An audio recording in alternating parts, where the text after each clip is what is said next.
Hi, my name is Sierra Lutz, and I'm going to be talking to you today about students that are at risk for dropping out.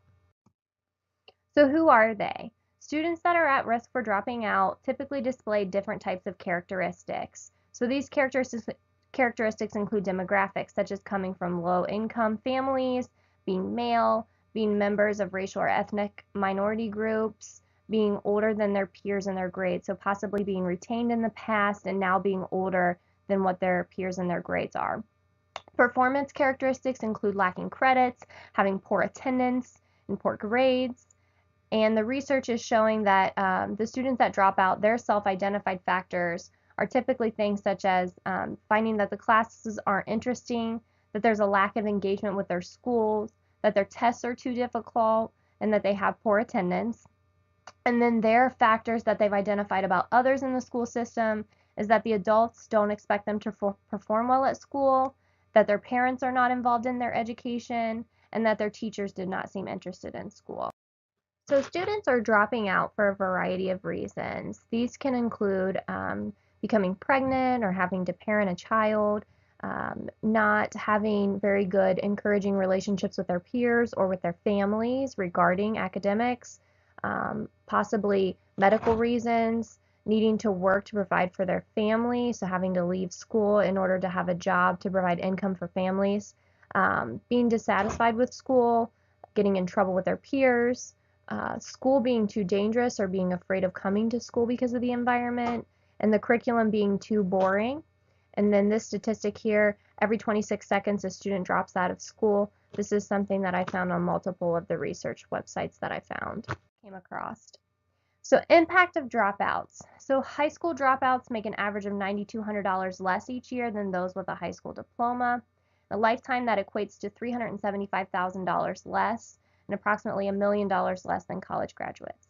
So these students that drop out are more likely to be unemployed, more likely to live in poverty, more likely to have poor health, and their society impacts include receiving some form of government assistance, and then these students are also at a higher risk to engage in criminal activities and drug use, so costs of incarceration for the society.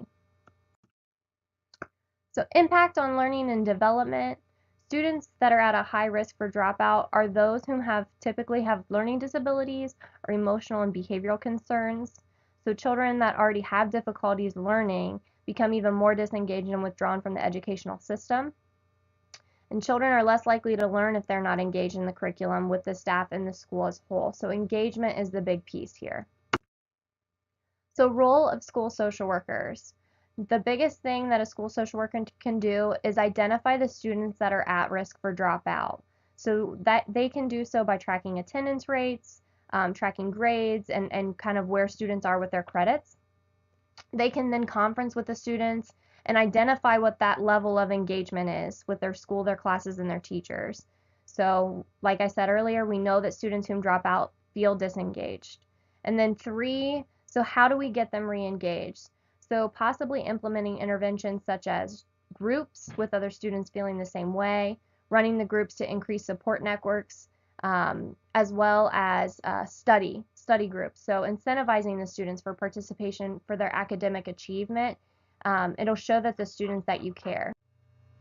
It is also the school social workers' role to educate teachers and parents in the community regarding the prevalence of dropout as well as long-term impacts for those students who drop out. So this can be done by holding community meetings after school, encouraging parents and teachers to continue to support their child's education and to be more involved with the students.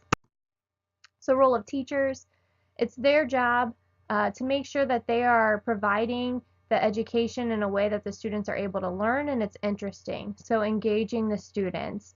They can attend trainings or personal development classes in order to learn different ways to engage, as well as teachers need to be rewarded for their adaptability of implementing these different learning techniques. Teachers should ensure their classrooms are a safe learning environment. They need to refer unsafe behaviors such as bullying, harassment, physical altercations to other administration in charge of discipline purposes. So these are the resources. The first one is just more facts regarding high school dropout rates. The second two talk about more prevention and different interventions that you can use, including engaging the community, engaging parents, going on parent home visits, things like that. So these bottom two I found to be very helpful in regards to interventions. Those are my references. Thank you very much.